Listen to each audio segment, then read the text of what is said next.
after last week's show where Damon Thayer and David O'Farrell came on and announced in partnership with you the creation of the Thoroughbred Racing Initiative.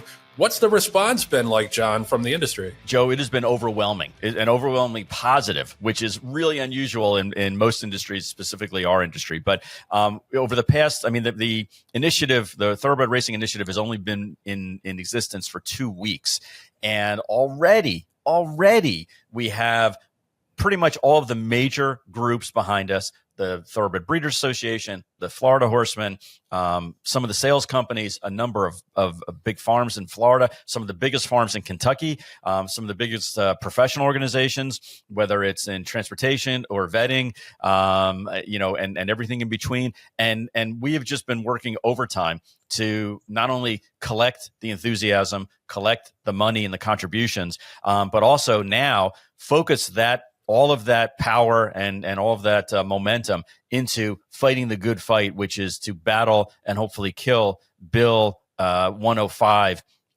That is going to be in a hearing before the House's Commerce Committee in the next few business days. So what do you want to do if you want to join in on the momentum and on fighting the good fight against decoupling?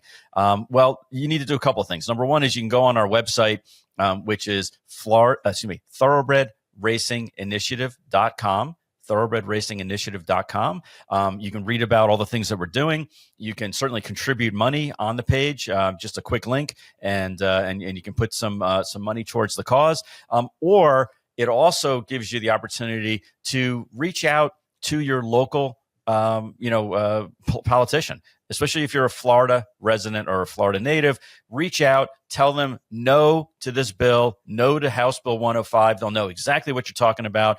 And if you want to have a little bit of extra juice when you talk to them about why the Florida thoroughbred breeding and racing industry provides the state's robust agribusiness with 33,000 jobs and $3.2 billion in annual economic impact. $3.25 billion, Joe, which I didn't know that. But to put in perspective, all the college athletics in the state of Florida account for $3.1 billion. So our industry has a bigger economic impact, dollar-wise, on the state of Florida than all the collegiate athletics combined in the state of Florida. That's a pretty serious number in the grand scheme of things. So even if you don't understand the decoupling rule or why it's important or whether or not, just understand that it has such a big impact economically and personally on the residents of Florida, that it's something that should be talked about and discussed before it's just unilaterally, approved and moved on to the governor's desk. So again, thoroughbredracinginitiative.com. If you have any questions about it, you can certainly reach out to me directly as the VP. You can go right to Damon Thayer, who is our leader extraordinaire, or to the president, David O'Farrell, who, again, runs Ocala Stud, a multiple generation family down in Florida, over 70 years in the business. And any of us will be happy to answer any questions or give you any additional insight and information about the Thoroughbred Racing Initiative. Thank you in advance for your support.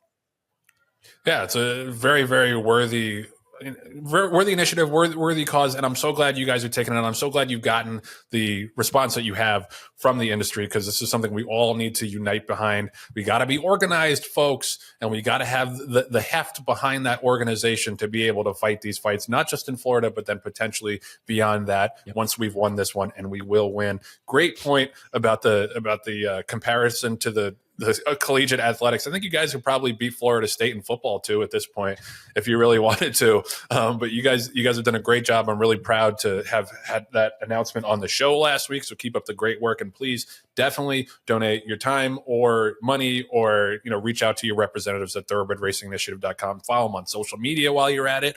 Also, follow Rail Talk on social media. Go subscribe to the YouTube channel. Subscribe to us on Apple Podcasts, Spotify, Audible, wherever you get your pods. Thank you to Jon Green, my co-host for today's show.